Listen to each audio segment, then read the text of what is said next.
Hello, everybody. Welcome. Thank you for being here and watching Rollin with my homies. I'm your host, Santina Muha. Don't forget to support us here at Outside in Theater by liking and subscribing as you watch. Very excited to have my guest here today. She is definitely one of my homies. She's very fun, just cool, a cool girl. You're all gonna love her as much as I do. Please, everyone, welcome to the show, an athlete, a model, and a nursing student, Amber Machowski. Yay. Hey, how are you? I'm good. How are you? I'm good. It's so good to see you. You too. It's been forever. I know. I feel like the last time we hung out was Halloween pre-COVID, right? Yep. I mean, and you, I have to say, you were giving me flashbacks of my youth because, you know, you're a little younger than me. But the way that you were like just dancing and getting out of your chair and getting up on the like stools and the like just anything, you were just all over the place. You couldn't be stopped, and obviously the guys were all about it and they were looking at you and loving you, and you were so cute and so fun. And I was having one of those, like, I remember when I was like that moment, because you know you grow out of it a little bit, I think. Anyway, I don't know. For sure. But anyway, yeah, you gave me definite flashbacks to my youth. So what's going on? How are you? What's new? Well, COVID was actually slow and got boring. So I got myself back into the whole like nursing thing. I got enrolled at US colleges for the certified nursing assistant program. And then again this past July for their phlebotomy course. Oh my God. Okay, we have to talk about all of this. So this is so interesting to me that this is the field that that you were in. I mean, this isn't really new, right? I mean, this is what you were doing before your injury. You were doing CNA stuff, right? Yeah, so that was I did it from 2009 to 2012, and my accident was in 2012. Yeah. So yeah, so you're pretty newly injured, and and not like very newly, but it's been a little bit of a while, but I feel like you're probably getting used to it now, right? It's been enough years. Because the accident was in 2012, but the surgery that paralyzed me was in 2014. So like it's still only 2 years sooner, but it was an adjustment. Totally. Let's just start with your origin story, because you have an interesting one. By your origin story, I mean, how you were injured or what put you in the wheelchair, all of that. So tell us a little bit about that, because it's different. All right. So I'm originally from Newport, Rhode Island. I was a CNA, a dietary aide, and I did home care. I was working like 70 hours a week. And I was actually going from one job, I was going home to change so I could go to my next job. And that's when the lady hit me on my front passenger panel. I tore my glute muscle, but they didn't find it for like a month and a half. So it bled out, it calcified, had this bone growing into my nerve and my muscle. And at first I was walking after like probably for like 5 months. And then it was slowly getting weaker. I developed complex regional pain syndrome. I was having severe spasms. So I ended up on crutches. I was kind of like weight bearing on crutches for a while. And then in 2014, they wanted to try a spinal cord stimulator because I was getting nerve blocks monthly, but it just wasn't enough. So I went in for the surgery, went in weight bearing on crutches, and woke up and I couldn't move from the belly button down on the right side. And they were like, oh, well, we don't understand. Like everything's in the right place. Like everything seemed to have went fine. I'm like, that's what you seem to think, but I can't move my leg. And then I couldn't pee on my own. Like they ended up sending me to rehab and nothing ever regained. They tried to turn the stimulator on again, maybe like a couple months after, maybe it was like a month after they put it in. And like, I was losing more control. Like first it was my bladder that left completely. Then it was my bowels. And then they ended up taking it out and I got that back. But end result, they had to take it out. I'm in the chair. This was done at Mass General in Boston. I spent what out? The spinal cord stimulator. Okay. So they removed that bone that grew into the nerve and the muscle in 2013. They had to wait for a year for it to fully mature. Mm-hmm. Because if they didn't, they said it could have came back because it was technically in my bloodstream. Mm-hmm. So they took that out in 2013 and then 14 was the surgery. But the implant was in there for the spasms, but it wasn't helping. Like not only did it paralyze me, like I was still having the spasms. It wasn't doing what it was supposed to. So they put that in. It'll be November 17th of this year. We'll make 7 years. So in like 13 days. Yeah, they put it in then and they took it out in February.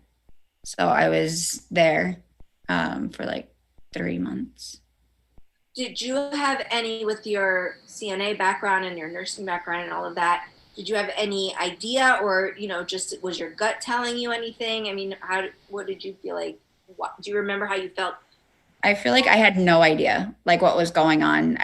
Because with the CNA, like I dealt with a lot of like geriatric patients. So, mm-hmm. the people that I knew in wheelchairs were just elderly. Mm-hmm. And so I didn't even have a friend in a wheelchair prior to my injury or the first like 5 years of my injury. I didn't have anybody. You So didn't I have didn't know any how, really real experience with. no, I had no idea what I was doing. What did you think about? I mean, I know you were in this industry that deals with medical issues and things, but did you have an opinion about young people with disabilities at all? Like, did you think about it ever? And I don't really think it came to mind as much just because I didn't see it. Mm-hmm. So I wasn't around it enough to really have an opinion. But then Right, but when you it didn't happened to me, notice. like I was like, I don't understand what's happening because I don't know this. Yeah, and you were, I'm sure you were scared, Hmm. and you didn't have really any point of reference or anybody really to look to say, well, here's like so and so, this many people who are young and is, have disabilities and doing great, right? Right. So it's It scary. wasn't until I moved out here that I found like the disabled community, and I'm like, oh my God, there are people like me, and I felt included, and like I would never move back to the East Coast. Like it's great out here. Yeah, I know, and it's way more accessible, even though there's still work to be done. It's newer than the 13 original colonies out here, so things are just better overall. I found, but and yeah, there's definitely a community out here. And how did you find us? How did you find the community? So I I went to a baseball game, the Angels, with my physical therapist when I moved out here because I got really close with her. Oh, cool. And I got introduced to the Achievers, which they teach people how to ski up at Mammoth. And from there, like I just started meeting people, and like they would introduce me to this foundation. And like before I knew it, like the first chair that I was in, but Lord, this thing. And I thought it was the best thing in the world when I got it because it was a step up from the transport chair I was in. Right. Like it had like the armrests and the push handles and it had the legs, but it was smaller. So I thought it was great. And then I danced with Otzi at the Long Beach Aquarium, and she introduced me to Brooke from Colors, and they got me fitted for this chair. And I was like, wow, it was like walking around in a shoe that didn't fit, and now it's like perfect. Yeah. Like, How did you do dancing? How did you get to do the dancing thing at the Long Beach Aquarium? How did you get involved with that? so I met, okay, is also hard. I met Chelsea Uh-huh. at the Wings for Life event back in 2018. Okay. She started like girls' nights, and we were all getting together. We would all dance. And then I met Mia Yeah. and Ange and Ati. And I was started to dance with Mia with Infinite Flow. Mm-hmm. And Ati was still like, she was dancing with them as well. And we were all there for the same event. And I was dancing on Saturday, but on Sunday, Ati actually asked if I wanted to stay and dance with them. So that's how I ended up like doing that. Like I learned the dance probably like 13 minutes before we went on. And so she just chatted me up, and it was like I got included into the Colors family right away. Mm-hmm. Like it's amazing how like accepting people are here. And like I didn't have that. Yeah.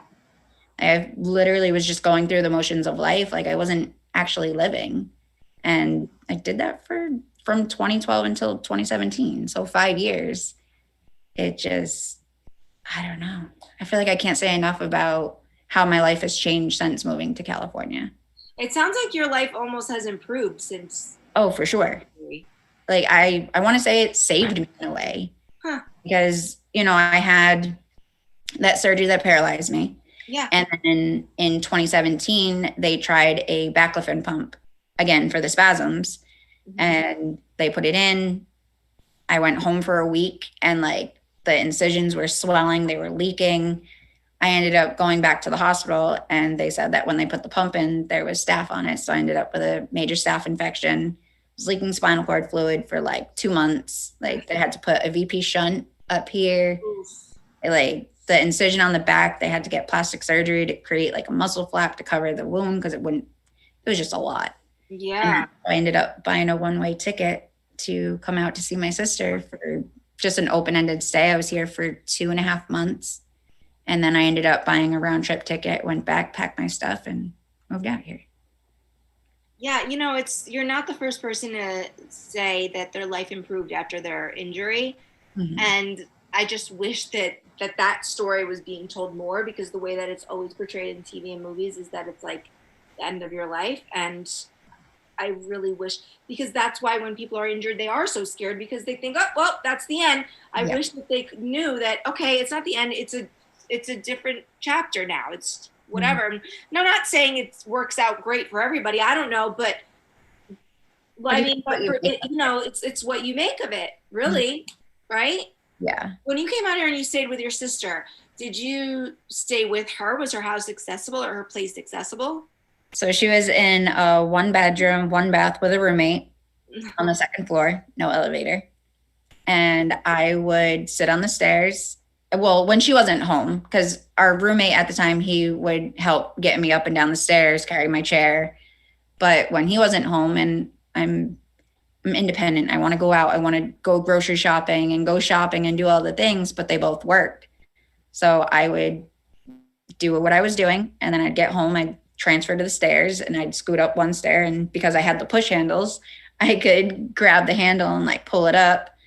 And once I got the chair up there, then I'd like have all my stuff at the bottom of the stairs, and I'd take one bag at a time up. And what? Yeah. I did that from September, October, November, December, January, February. Yeah, 7 months. 7 months. Oh my God. I don't know.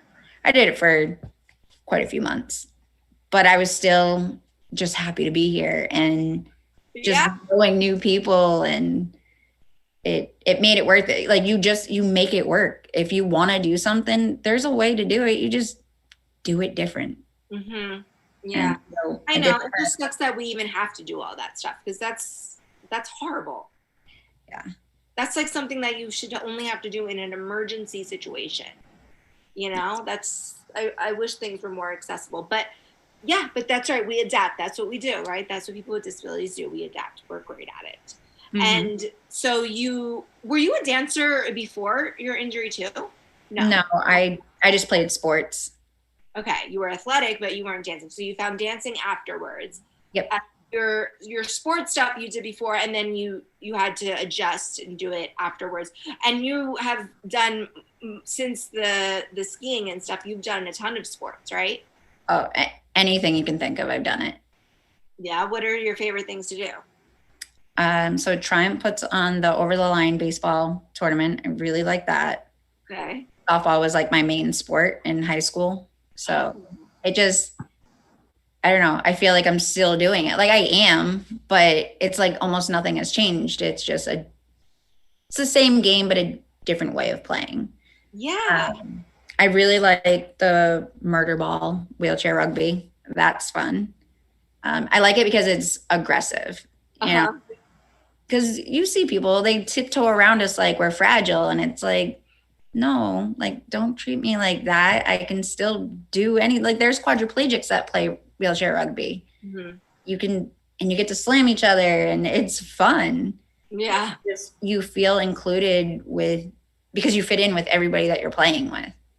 Yeah. Well, I think that's like, if that's your personality and you're an athletic person or you're a rough person, then that's who you're going to be, whether you're injured or not. Like I am not that type of a person, and so I am not that type of a person now, but it's not because I'm in a wheelchair. It's because I'm like a little prissy when it comes to that stuff. That's my personality, I mean, I did more when I was younger, and but I won't even go on a roller coaster now. But that's not because I'm in a wheelchair. It's because I just don't want to. I used to. I used to when I was little. I brought a string to the theme park so that they could see my height, like, because I can't stand. So I measured myself with a string and then brought it.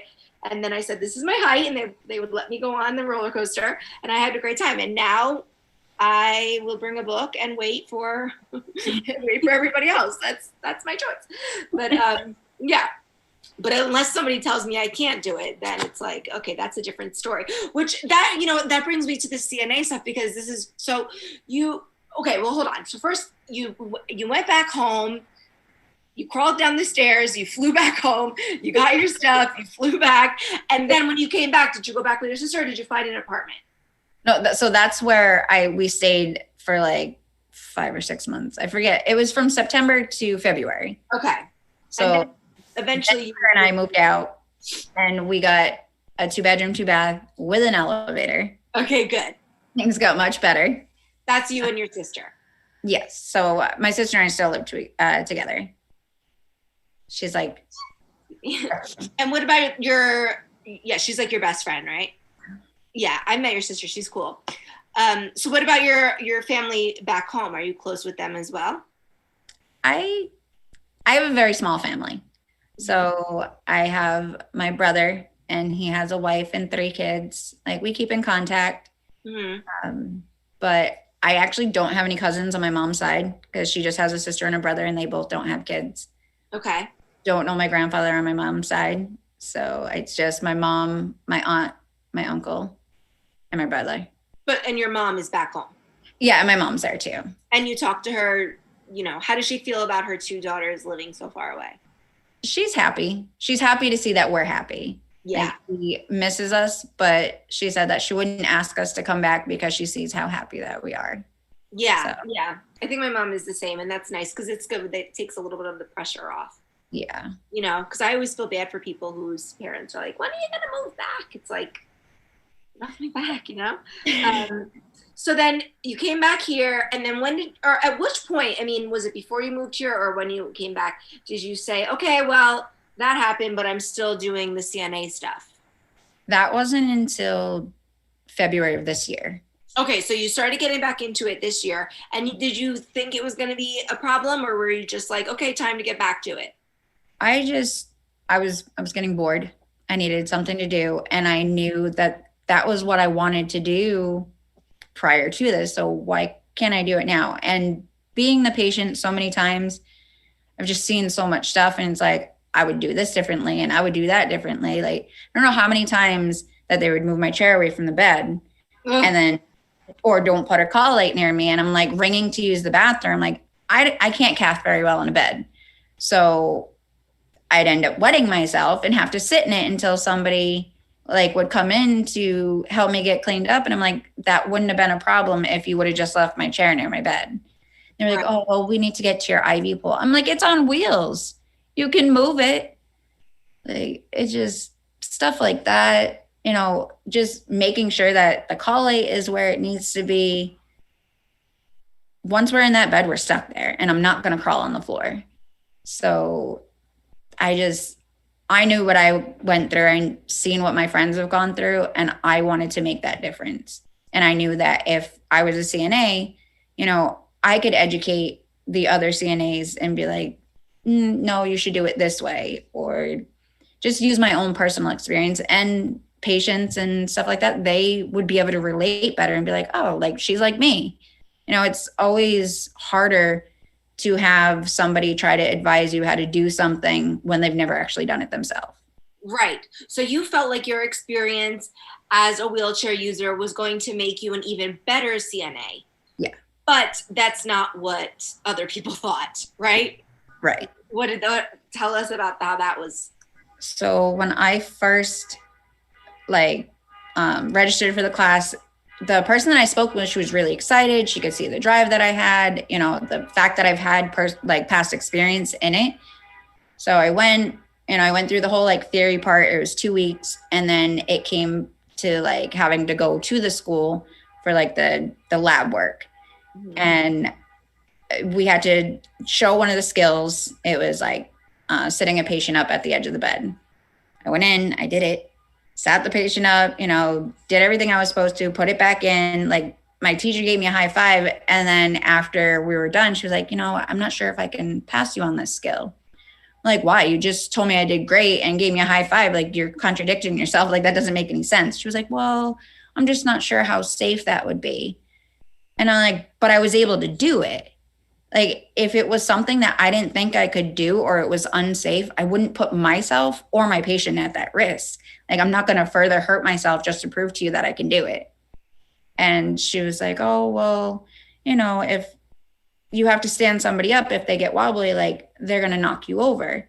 And I'm like, I have brakes. I was like, and not for nothing, like I sit just as tall as you stand. So if they're going to fall on you, like, or fall on me and knock me over, they're going to do the same to you.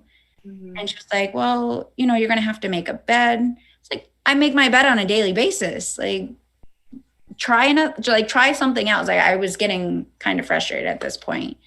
Like they brought like the whole Hoyer lift thing in, like, oh, you know, you're going to have to guide a patient into the wheelchair using the lift. I said, but past experience, I know that you need 2 people to operate a Hoyer lift. I would operate the lift and somebody else would guide them into the chair. It's like, you're trying to find a reason, and it's not fair, because if I'm telling you that I can do it, then you have to let me show you that I can. And if there's something that I can't do, then that's when you ask for help. You know, that's why nursing teams, they work as a team. When somebody can't do one thing, somebody else steps in and helps, or, you know, you switch on and off for different skills and stuff. Mm-hmm. But it became a matter of, they were worried about my safety. Right. They hadn't seen it before, so I guess they didn't know that it was possible. But right, but the reality is there are CNAs that are tiny, that are older, that are, you know, I mean, what if somebody was epileptic or something? Then they don't have to disclose that. Like, what if they have a seizure? I mean, the point is, like, we all have different challenges in our lives that we know about. Ours happens to be right there on the outside, but we're no less capable of knowing our own limitations than people who can hide it or whatever. And I don't know, it just doesn't sound fair. Like you said, you had the fact that you have this experience, it makes you that much better. And I don't think when you're doing the CNA stuff, is it in a hospital or where is it happening? So it can be anywhere. It can be in a home. It could be in like a nursing home, in a hospital. Obviously, like if I were to do it in somebody's home, it would have to be wheelchair accessible, but they would place me in specific places. Right. And I wouldn't work with, you know, a patient that I had to walk. I'm not going to be able to do that. I need to walk myself, basically. Mm-hmm. But, you know, I can bathe somebody, I can feed somebody, I cook, I clean, like all the stuff. Like I felt as if they were telling me I couldn't take care of another human being. And if I can do all these things on a daily basis for myself, I can do them for somebody else as well. Yeah. And not to mention, you know how many people I've interviewed on this show that are parents? Yeah. In wheelchairs? It's like, we can do these things. Stop making it seem like we can't, because then that makes people think that they can't. Yeah. And then then that's when people stop. It's like, you know, somebody told me once, well, this place isn't accessible, I forget where you were, because there aren't a lot of people with wheelchairs that come in here. And I'm like, why would they come here? It's not accessible. Yeah. You know, it's like, hello, chicken and the egg, you know, it's like, make it accessible. And I guarantee you'll see more people with wheelchairs coming in. I'm not saying they're going to be parading through here every day, but more. Yeah. It's like, when you tell us what we can't do, how can somebody know what you can't do? How can somebody know that? They can't. Ugh. And especially if you're working at a rehab facility or hospital, those are places that are really supposed to be accessible. And unfortunately, still to this day, some are not. I went to a doctor's appointment the other day where the sink was foot pedal operated. Oh, I hate that. And I'm like, are you kidding me? This is a medical facility. Yeah. But whatever. But for the most part, rehabs and hospitals are pretty much accessible because there's people with wheelchairs coming in and out, right? So that should not be an issue. I mean, especially if you're saying you can do it. Right. Listen, yes, I'm like, how can you do it? Like, I'm gonna ask, how can you do it? Because I don't know. And then you just answered, and I don't know, that answer was satisfying to me.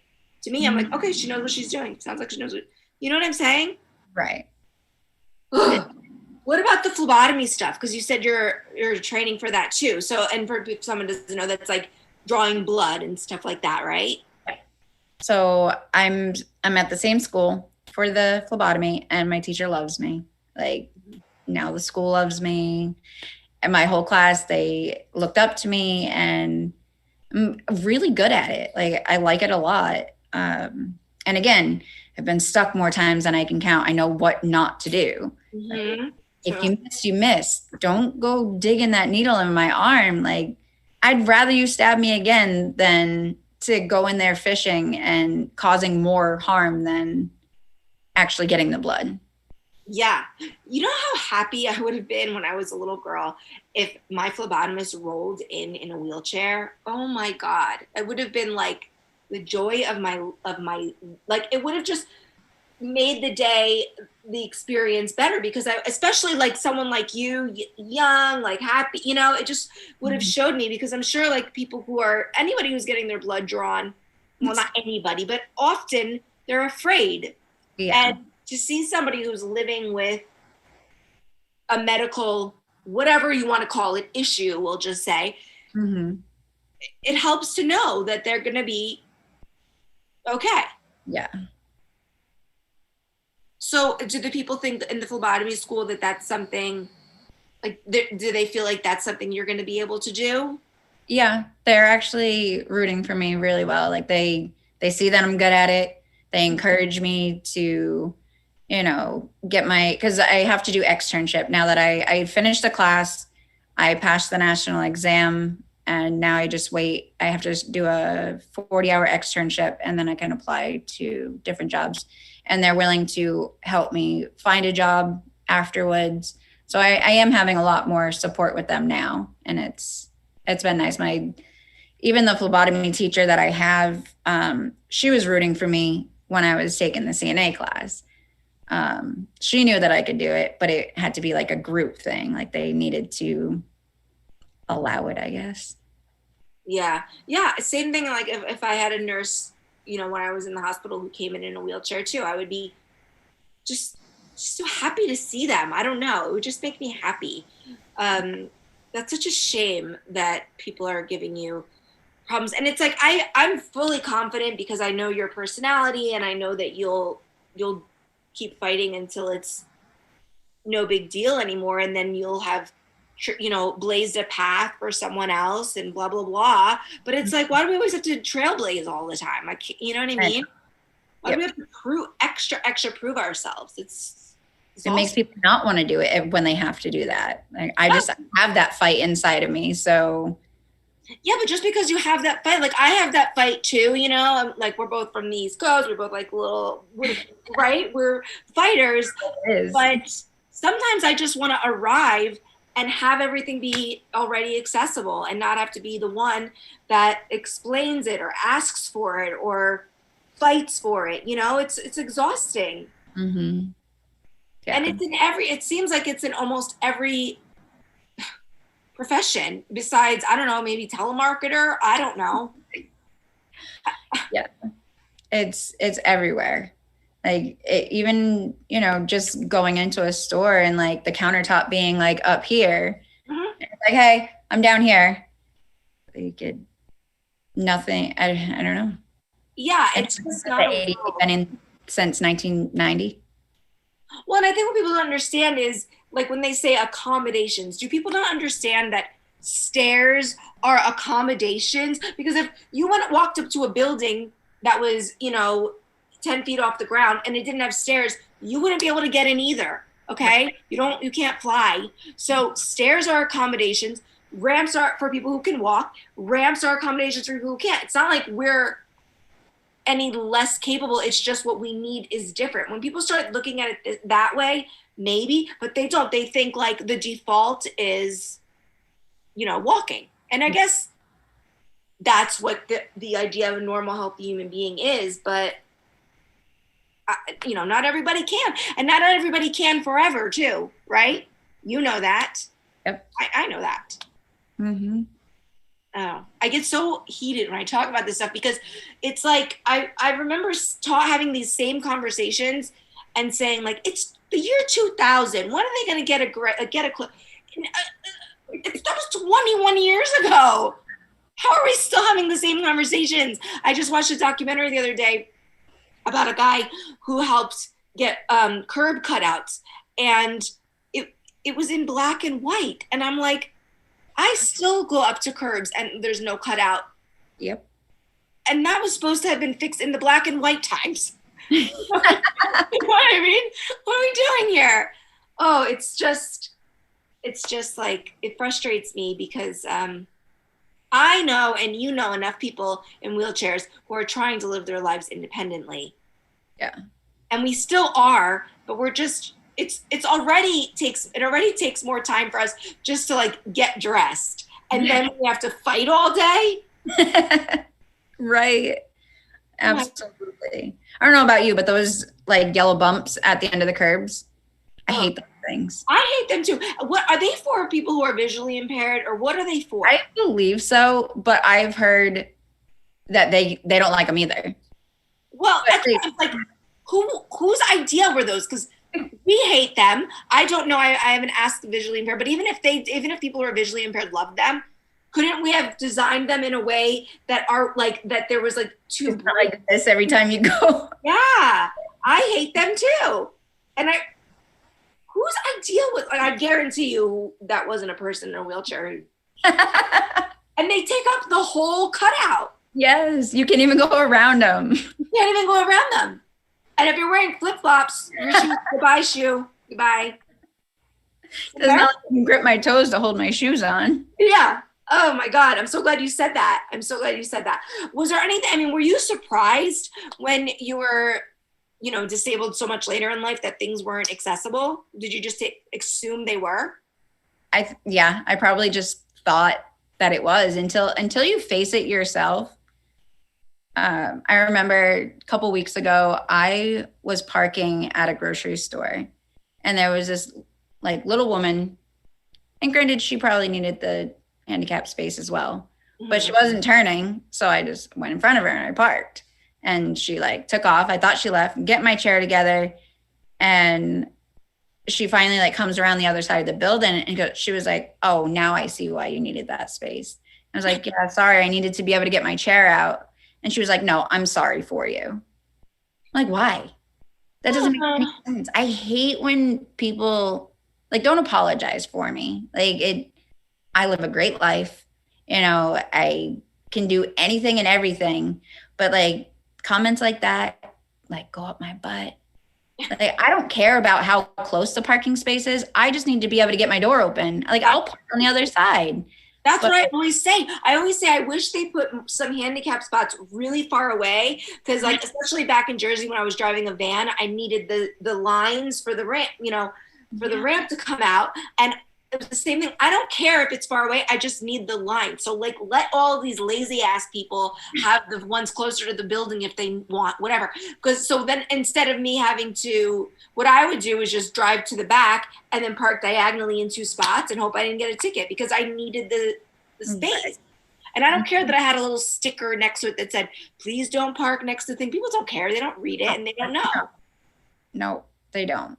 I don't know how many times I've had to park in like a regular space and I come out to my car and somebody's parked so close that I can't leave because I can't get my door open. Yeah. And then what do you do? Just wait? Pretty much. Like I've gone inside and like, hey, like I need to get my car. I don't care. I'll have somebody to move my car for me, but yeah, I'm not going to stay here all day. Right. Exactly right. We have to be very good at not just adapting, but asking strangers for help, right? Because we've all had to do that many times, and we've also all had to turn down help from strangers. Oh, for sure. Yeah, exactly. It's like, and you were a CNA, and you still didn't realize how inaccessible the world is, because when it's not affecting you, or like I'm sure your sister now is really up to, but even still, I'm sure there's still things that she just can't understand unless she was in your position. I remember one time my mom, she's definitely watching this and is probably like, shut up, Santina. But I'm telling this story because it's funny. One time she broke her ankle on a treadmill, and so she had to use a wheelchair for a few weeks. And she called me one day and she's like, Santina, I need you to pick up the cake for Nonda's birthday. It's my grandmother, Non. I need you to pick up the cake for Nonda's birthday. Mom, I can't pick it up right now. I'm doing this. Well, I can't go pick it up. I'm in a wheelchair. It's like, yeah, okay. And it's like, the people who are even the closest to us sometimes they just take it for granted, I think, in a way, which is like, it's fine. It was funny. It was whatever. But it was just such a funny, I'm like, who does she think she's talking to? It's like, I know you are, but what am I? Yeah, I know. Anyway, I'm pretty sure I ended up getting the cake that day, but whatever. I mean, I had more, I guess, because I had more experience. Like, whatever, I don't know. Have you, discovered any sort of life hacks now that you're in, in the world as a wheelchair user? Anything that you're like, oh, this is a good tip? Man, I really like using those like the shopping bags they're kind of like the cooler ones. They zip close. They're reusable. You can take them in and out of the stores. I like to just carry that on my lap instead of having to use their like baskets that they have, because their baskets are always dirty. My lap ends up disgusting. And I don't always want to push a cart because yes, I can do it, but if I'm only going in there for a couple of things, so I like to just put that on my lap. It's convenient, check out, put it right back on my lap again. All my stuff is right there. Like, yeah. That's a good one. That's a great one. And then you just like, how much can fit in it too. So you don't like over shop. It's also like a good tip to like not over shop too. Yeah. Not just an accessibility tip. It's like also I'll end up hanging stuff on the back of the chair. Like, I'll manage to make it work, but yeah. Of course. Yeah. I know I'm like washing dishes, like the counter's there, so obviously I can't get under it. I like to open the doors so I can put my legs like under a little bit. Yes. That's a bit more convenient. I do that in my bathroom. When I had my house in New Jersey before I moved out to LA, I had it sort of modified a little bit. So I had my kitchen sink, like they can take empty out underneath, so you can sort of roll under, and they put a curtain or something so it doesn't look bad. So I've had that, but when now I just live in an apartment, I'm not going to like modify the whole thing for the few years that I'm living here. And so that's a great tip. Yeah, you just open up the cabinets and then you can get a little bit closer. Although sometimes like your feet sometimes like knock over something that's under there, and it's like it's like all around you on the floor, and it's like, why did I even do that now? Yes, totally. Yeah. Exactly. I mean, do you mark up the walls with your chair? Right? Yeah. So when I moved out of my last apartment, because we moved into this one in January of this year, they wanted to charge me for the carpet from it like being worn. And I'm like, we lived here for 3 years and they say the carpet's good for 5 years. Like, there was nothing wrong with it. It just needed to be washed. Like, most people don't take their shoes off when they go in their house. Like, we take our shoes off, but I'm like, obviously I couldn't take my wheels off. Right. And like, I had to fight them on it. So when we moved here, I actually bought a spare like a set of tires, like, and I call them my slippers. So when I come in the house, I get down on the ground and I take those outside tires off and I put these ones on. Because when I asked them when we moved in here, I was like, can we have the carpet removed? And they were like, well, you can, but you have to pay to have it taken out and pay to put it back in when you leave. I'm like, well, I might as well pay to have it replaced when I move then. Threatened them a little bit, told them I'd call lawyers and whatnot. And they finally put it in the contract that like, we don't have to replace the carpet. They also added up like the walls, like we don't have to pay to have the walls retouched up. And then I needed grab bars in my bathroom and they wanted me to pay for them. And I'm like, why do I have to pay for my safety? Like, you know that you're renting to a person in a wheelchair. Like, that's my safety. And had to fight them on it, but they ended up paying for that as well. Yeah, I think that they have to. I'm not great at legal stuff. I don't speak legalese or whatever, but even though I do threaten, like you, like, so I'll call my lawyer. I don't have a lawyer. I don't know who, but I say it and it works sometimes, a lot of the times. But like for my apartment here, I told them I can't have a carpet because I don't like carpet because I don't like the way it feels. Like, pushing on it makes it feels like sand to me and it hurts my shoulders. And I've been injured for a while now. And so my shoulders, I'm trying to really preserve them, because like they say, after a certain amount of years, it starts to, wear and tear, just like people's knees. Right. So I was like, I can't have a carpet. And they just took it out. They took it out. So I think they sort of, I mean, but you know, some landlords are jerks, some are nice. It just depends who you get. But I think that they have to, but like, again, I'm not exactly sure. But then again, that's another one of those stupid things that I'm like, why do I now have to go learn all of the laws of anything? I don't want to do that. That's not my field. I don't want to have to go learn about like every clause in the ADA. It's not my jam. Like not any able-bodied person learns all the laws in this for everything that they have to experience. Like, but because we have to fight for it, we're supposed to know. Yeah. That's extra. It's extra work.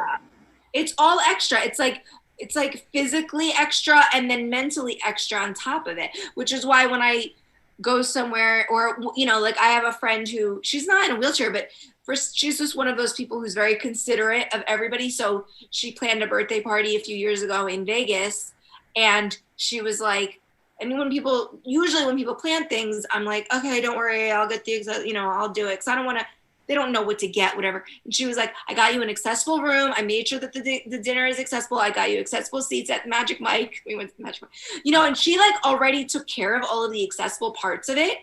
And I was like, oh my God, thank you so much. Thank you. I was like, what? Okay. It was like so friggin' refreshing that somebody else. Whereas meanwhile, I have friends who are like vegan and gluten-free. And when they come over for dinner, I'm like, okay, let me make sure I have the vegan thing. Let me make sure I have the gluten-free thing. To me, it's like that. It's like, the golden rule, like treat people how you want to be treated. So I don't feel like it's too much of them to ask me like, hey, if you're making dinner and you're inviting me over and you know that I'm a vegan, could you maybe make a vegan option? I'm not like, oh, well, sorry, we're having, meatloaf, bring your own, so why, if I'm thinking of someone, like, I wish that other people thought of our situation similarly. Like, you're inviting me to your thing. Can you sort of do a little of the work? I mean, but also I don't want to ask people to do that. But we shouldn't have to. But we shouldn't have to. That's the thing. Mm-hmm. I know. It's tricky, right? And it's the same thing with work. It's like, we don't want to be difficult and have bad reputations of being difficult women, especially. Right. But what are we supposed to do? Because if we don't speak up, then nothing gets done. And I don't know how you feel, but I've always felt, even since I was 6 years old in a wheelchair, like I have some sort of responsibility to the next. Do you feel like that? Yeah. Like knowing your next move kind of thing? No, to the next person in a wheelchair who comes up and wants to be a CNA or a phlebotomist or an actor or whatever. Right. Like, I want to do what I'm doing so that way somebody else can say, oh, well, I can do that too. If that's your interest, like, you shouldn't be afraid to not be able to do it just because you don't see it often. Like, I see a few nurses here and there on like social media, but no, you don't see like us in the medical field. And I want to put myself out there so others can see it and be like, oh, well, I like that. I want to do that. Yeah, or that we get people out there, right? The less of a fight it's going to be.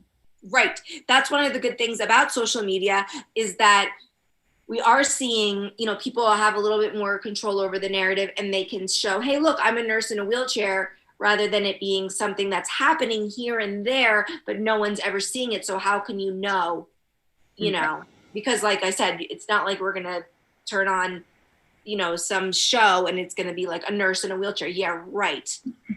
If we did, the whole episode would be about that, and it would be like violins playing in the background, and then she'd probably kill herself at the end or something because her boyfriend left her, or whatever dramatic bullshit that they can't stop doing. Ah! Yeah. Like, I don't want it to always be like, it's a sad thing. Like, yeah. It's not. And, I know. And honestly, you and I have been friends for a few years now, and this is the most we've ever talked about being in wheelchairs with each other. We usually are not talking about this. Like, it comes up here and there, but like when we went out for Halloween that time, we weren't like, can you believe we're in wheelchairs and it's Halloween? Like, you know what I mean? Who cares? Like, whatever. It doesn't come up. It's like, do you want to share chicken tenders or whatever? It's like normal conversations. yeah, like we just want to be treated like a normal person because we are a normal person. We sit down a lot. Yeah, We go exactly. have our own place to sit. Yeah, we bring our chairs, and that's it. Speaking of sit down a lot, being ass level, you were a backup dancer in my music video, and that was so fun. Thank you so much for doing that. You killed it. I had so much fun. Yeah, you were so great. What was it? Did you like doing that? Was that fun for you? I mean, It was a lot of fun. Yeah. To have that opportunity and, to be around other wheelchair users doing it, it's like, wow, this is what like inclusive is. Mm-hmm. And I don't know, your song was so fun. I have to ask, because I've been in a chair longer than you, and I still don't know how to do the wheelie spin. How the hell did you learn that so fast? I think it was when I moved out here, and once I got out of that clown shoe of a chair that I was in, I could do it like so much easier in this, but I, being with Infinite Flow and them showing me different dances, and kind of Mia, she showed me a lot how to do it. And then when I was with the Rollettes, like when Chelsea would host like the girls' nights and stuff, just constantly doing it. And then to realize like doing a wheelie can help me over a curb because there's no way to get up. Yeah. And then sometimes I like to just sit in a wheelie and like rock back because it stretches my lower back. So I found like a comfort out of it. You do a wheelie, you do the kind where you're leaning, like your stomach is on your knees, right? Yeah. So that's what I haven't learned. And that scares me. And a lot of people know how to do that. And, like when you go down ramps, do you go down in a wheelie? Yeah. Oh my God, that's terrifying to me. Because when I do a wheelie, my back is on the back of my chair. Okay. I haven't perfected the thing where you lean forward to do it, which seems like that's where you get the most leverage. Yeah, so I'll take the wheel and I push forward, or I can't remember if I push back or push forward. Mm-hmm. But my body goes the opposite way. Right. So that's what kind of like rocks you in that position. And then you can kind of you can feel it. Once you get there, you can just feel it and you can hold it. But it was scary. Like I've fallen backward. Don't ask me to do it after I've been drinking. I have no balance after I've been drinking. Right. But because I go backwards instead of leaning forward. Yeah. Yeah, so. I'm trying to figure out how to, but I'm so scared to lean forward because I don't want this whole chair to go back. Well, the more you lean forward, the less of a chance that you're going to have to go back. If you lean back, you're going to go back. Right.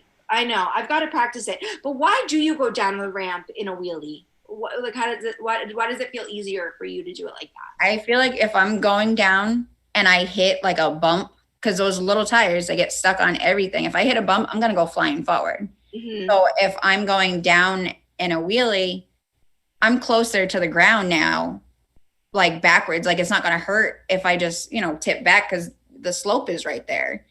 But I'd rather not fall on my face going forward. Okay. Gotcha. And I can control how quick you're going down too. Right. Well, okay. I can't, but I'm going to practice this because I think everything you're saying checks out. Yeah. We'll practice. Okay. Thank you. Yeah. I need a tutorial. What about curbs? You said curbs. Are you one of these people that can pop up and down curbs? So going down, I do well. Okay. Going up, sometimes you need like momentum. Mm-hmm. And if you don't have that, you're not going to be able to get the back wheels up. I don't know how AAPI does it, but she's like a professional. I know. So, but you can pop a wheelie and then pop down a curb. Yeah. How many can you do? More than one?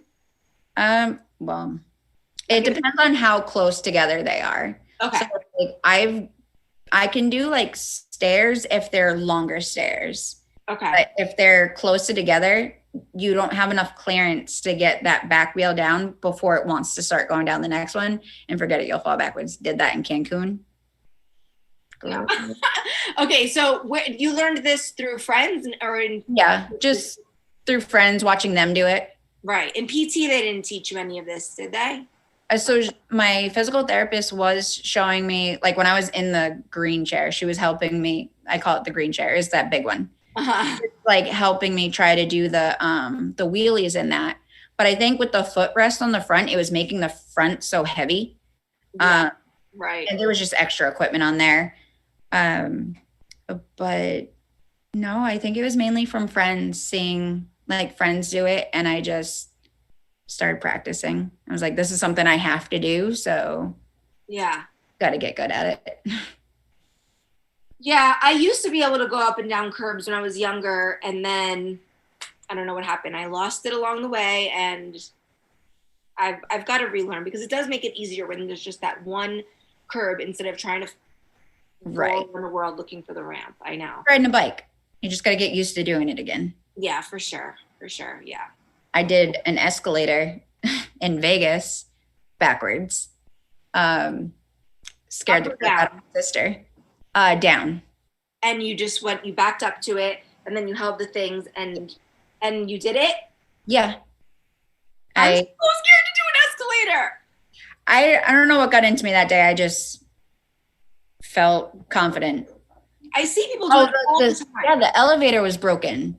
Right. I had no choice. I was there. But so I went to do it and my sister was like, whoa, like, what are you doing? I was like, don't worry, I've seen it done before. She's like, but have you ever done it? And I'm like, no, but we're going to do it. Like, we have no choice. Did she stand behind you?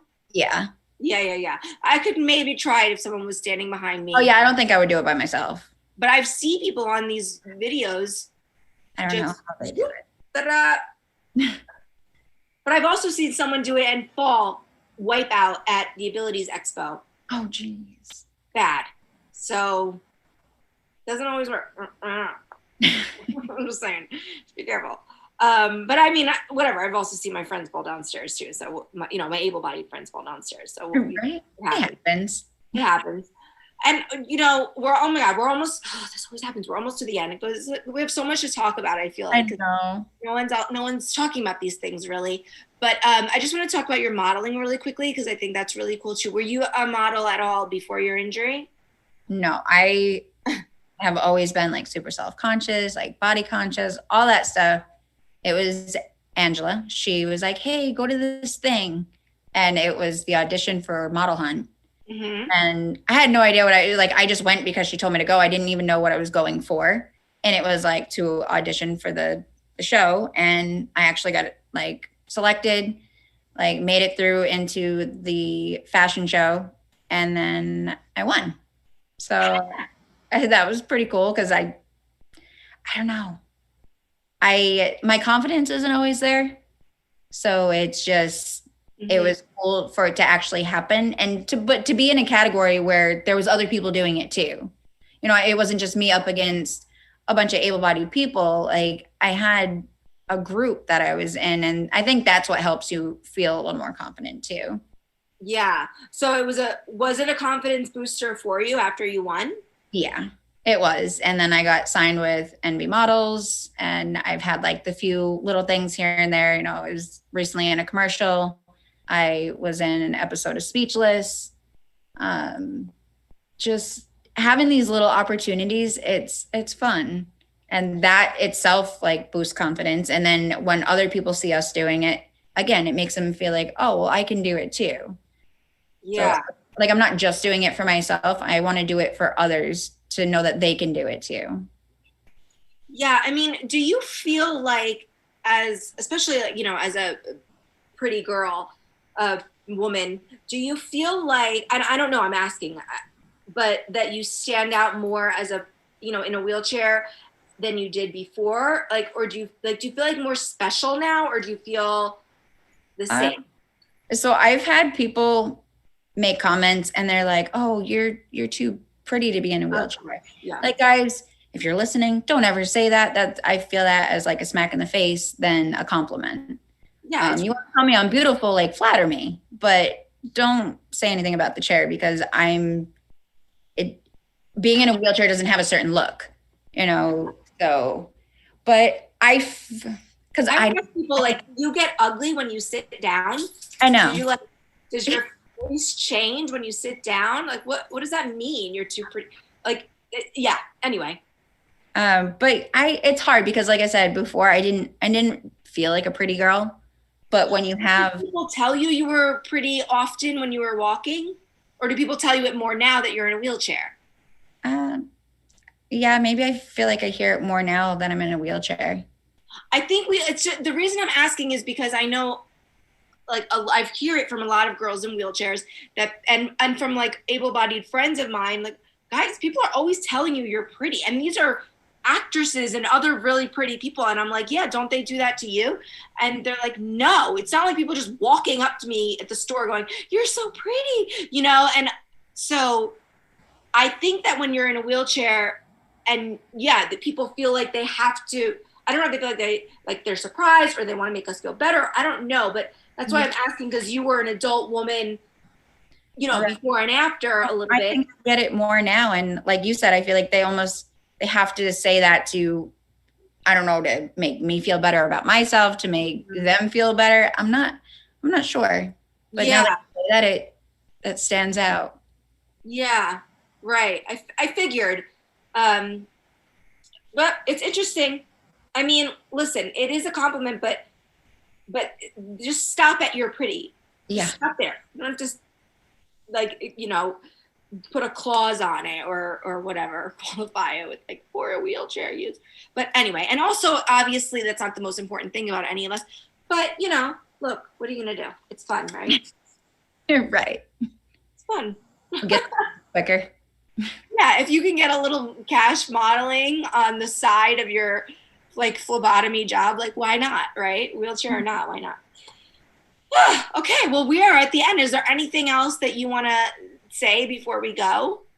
I don't know. I had fun. Okay, good. We need to get together and catch up more. I know, we really do. Now that things are starting to, you know, cool down. I know there wasn't much of anything, and not a lot of people going out anyway in the past year. So hopefully we'll get together soon. Yeah. Cool. Thank you so much for being on the show. I had so much fun talking to you. Thank Thank you everybody for watching. If you enjoyed our show and would like to support us, please like and subscribe to Outside In here on our YouTube channel. And don't forget to follow us on social media. You could also follow Amber on at Ambi123 at what is it? 132. Oh, yeah. At Ambi132. And you can also follow me at Santina Muha. And we'll both keep you updated on all of our endeavors. So that's it. Thank you, everybody. Stay safe. And we'll see you next time on Rolling with My Homies. Bye. Thanks.